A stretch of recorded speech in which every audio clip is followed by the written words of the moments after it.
నందిని, నువ్వు స్విట్జర్లాండ్ వెళ్ళిపోతే నన్ను మర్చిపోతావా? ఎవరినైనా మర్చిపోతాను గాని నిన్ను మాత్రం మర్చిపోను. నాకు తెలుసు. ఇదిగో నీ కోసం కష్టపడి నేనే తయారు చేశాను, తీసుకో. Thank you. ఎలా ఉంది? భలేగా ఉంది. అదంటే నాకు ప్రాణం. ప్రభా!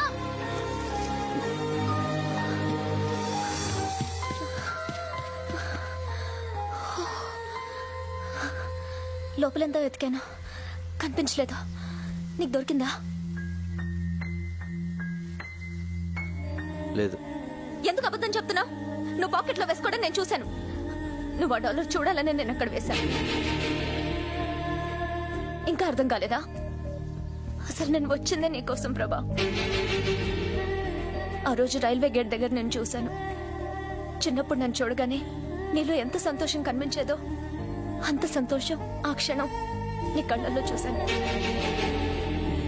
నీ మనసులో నేను తప్ప ఎవ్వరూ లేరని అర్థమైంది. కానీ నువ్వు నన్ను ఎంత ప్రేమిస్తున్నావో తెలుసుకోవాలనిపించింది. అందుకే ఇన్నాళ్ళు నీతో ఇష్టం లేనట్టు బిహేవ్ చేశాను. నువ్వు నా కోసం చేసిన ప్రతి పని నీపై నా ప్రేమను రెట్టింపు చేసింది.